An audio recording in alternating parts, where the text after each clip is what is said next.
Kisah-kisah menakjubkan dalam kehidupan Rasulullah Shallallahu Alaihi Wasallam. Bagaimana jika anak yatim yang dulu diremehkan manusia, justru dipilih Allah untuk menerangi dunia?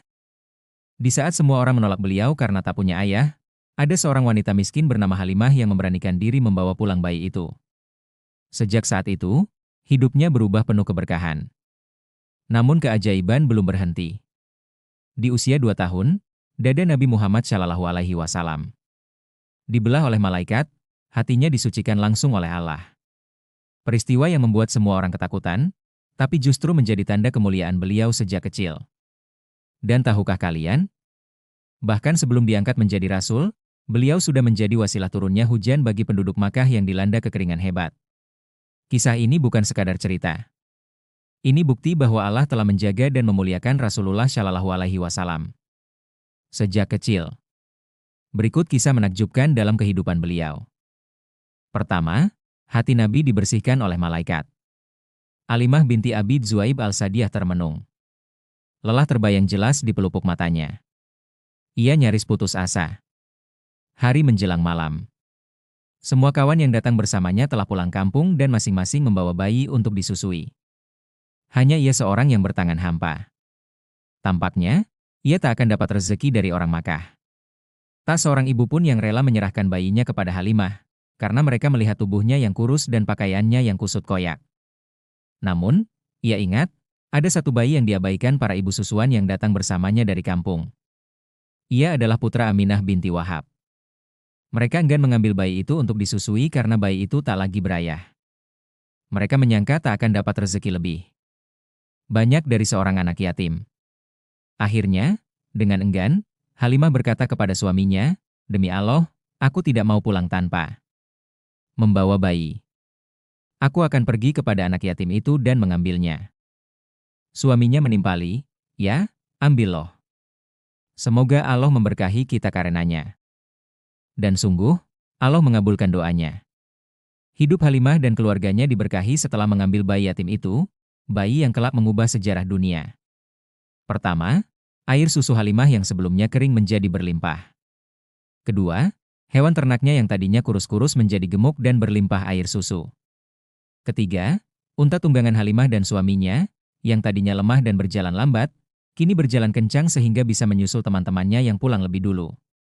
Ketika Rasulullah Shallallahu Alaihi Wasallam berusia 2 tahun, terjadi sesuatu yang sangat menakjubkan. Suatu hari, beliau main bersama teman sebayanya. Tiba-tiba 2 lelaki berpakaian putih memegang dan membawa beliau dengan cepat menuju lembah, lalu meletakkannya di bawah sebuah pohon. Lalu, kedua laki-laki itu membelah dadanya dan mengeluarkan hatinya. Mereka mengeluarkan segumpal daging dari dalam hatinya. Salah seorang berkata, "Ini adalah bagian setan." Lalu, keduanya mencuci hati Rasulullah dengan air zam-zam dari wadah yang terbuat dari emas.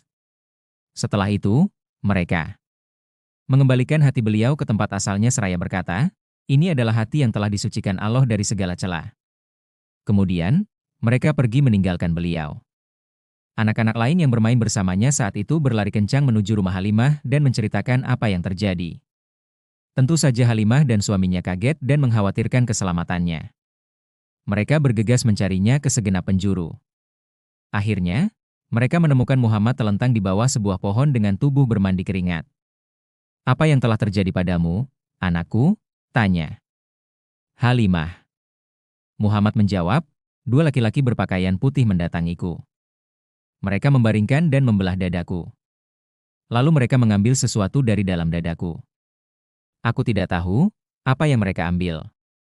Mendengar tuturan beliau, Halimah dan suaminya tercengang luar biasa dan berkata, "Ini adalah sesuatu yang luar biasa." Setelah kejadian itu, suami Halimah berkata, "Halimah, istriku, aku takut sesuatu terjadi pada anak ini. Bagaimana kalau kita kembalikan kepada keluarganya sebelum terlambat?" Halimah setuju dan mereka pun membawa Muhammad menemui ibunya, Aminah. "Apa yang kau lakukan? Bukankah dulu kau yang meminta agar anakku tinggal bersamamu?" tanya Aminah heran. Halimah bercerita, "Sesuatu yang luar biasa terjadi kepadanya dan aku mengkhawatirkan keselamatannya. Jadi, ku kembalikan putramu." Aminah berkata, "Apa yang telah terjadi? Ceritakanlah kepadaku. Apakah kau takut setan mengusiknya?" Ya, benar. Tidak. Demi Allah, timpal Aminah, tidak ada jalan bagi setan untuk mengusiknya. Sungguh putraku ini memiliki keagungan luar biasa. Maukah engkau mendengarkan ceritaku? Tentu saja, jawab Halimah singkat.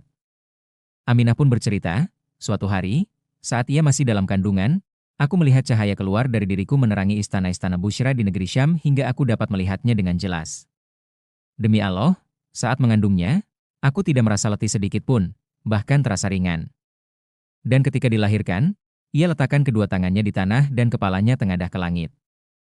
Jangan kau khawatir. Biarkanlah. Bawalah ia kembali ke kampungmu dengan selamat.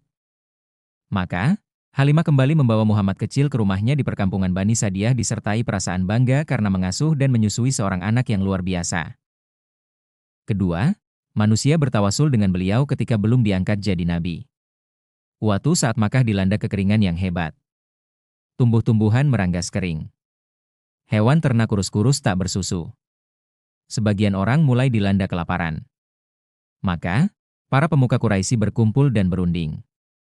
Seorang di antara mereka berkata, mintalah pertolongan kepada Lata dan Uzza. Seseorang menimpali, tidak, mintalah perlindungan kepada Manat, dewa yang ketiga. Setelah lama berunding dan berdebat tanpa hasil, seorang laki-laki bernama Warakah ibn Naufal, paman Hadijah binti Huwailid, berkata, aku berasal dari kabilah Naufal. Di antara kalian ada orang yang merupakan keturunan Ibrahim dan Ismail. Kusarankan, mintalah bantuan kepadanya. Orang-orang berkata, apakah yang kau maksud adalah Abu Talib? Ya, mintalah bantuan kepadanya. Mereka menyetujui sarannya dan beranjak pergi menemui Abu Talib yang baru saja keluar dari rumahnya mengenakan jubah kuning. Mereka berkata, hai Abu Talib, lembah sudah mengering dan makhluk Allah dilanda dahaga. Bangunlah dan mohonkan hujan untuk kami. Abu Talib berkata, tunggulah sampai matahari tergelincir dan angin mereda. Saat matahari hampir tergelincir, Abu Talib keluar bersama seorang anak muda dengan wajah cemerlang seperti matahari di waktu duha, tetapi teduh seperti dinaungi awan. Ialah Muhammad. Ia sandarkan punggungnya pada dinding Ka'bah. Sambil memegang anak muda itu, Abu Talib mengangkat tangan, berdoa memohon turunnya hujan. Turunkanlah hujan kepada kami, wahai Tuhan kami. Kami bertawasul kepada Mu dengan anak yang penuh berkah ini. Waktu itu langit bening seperti kaca. Tak ada awan.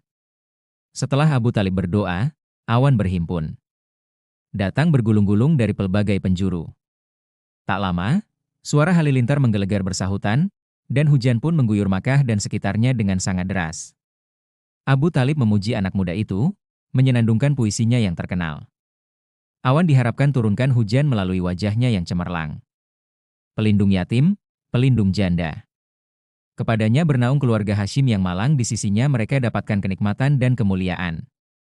Kira-kira 30 tahun setelah peristiwa itu, seorang Arab Badui tergopoh-gopoh menemui Rasulullah Shallallahu Alaihi Wasallam di Madinah. Ia berkata, wahai Rasulullah, kami datang menemuimu karena unta-unta kami tak lagi bisa melangkah dan bayi-bayi kami enggan menyusu. Kemudian, ia lantunkan syair. Kami lihat dada perawan tampakan uratnya, para ibu baru tak lagi menghiraukan bayinya dengan tangan menadah. Pemuda datang merendah tubuhnya lunglai dan lemah mulutnya membisu dan pedar. Di rumah-rumah kami tak tersisa lagi makanan selain hanzal dan bulir kasar bercampur bulu. Bagi kami, selain dirimu, tak ada lagi tempat berlari kemana lagi manusia pergi kecuali kepada sang utusan. Usai laki-laki itu menyampaikan keluhannya, Rasulullah Shallallahu Alaihi Wasallam berdiri, mengenakan serbannya, dan naik ke mimbar. Beliau tadahkan kedua tangannya ke langit dan berdoa, ya Allah, turunkan kepada kami hujan deras melimpah, dengan segera tidak tertunda, berguna tidak berbahaya sehingga payudara dipenuhi susu, tanaman tumbuh subur, dan bumi hidup lagi setelah kematiannya. Anasera yang meriwayatkan hadis ini berkata, demi Allah, tangan Rasulullah Shallallahu Alaihi Wasallam belum lagi turun, dan langit sudah mencurahkan hujannya. Penduduk lembah berteriak, wahai Rasulullah, banjir, banjir. Maka, Rasulullah Shallallahu Alaihi Wasallam berdoa, ya Allah, berkatilah kami. Jangan siksa kami. Tiba-tiba awan berpencar ke berbagai arah, melingkari Madinah seperti mahkota. Rasulullah Shallallahu Alaihi Wasallam tertawa hingga tanpa gusinya, dan berkata, "Ya Allah, aku teringat lagi kepada Abu Talib. Sekiranya ia hidup, pasti bahagia hatinya. Siapakah yang mau membacakan puisinya bagiku?"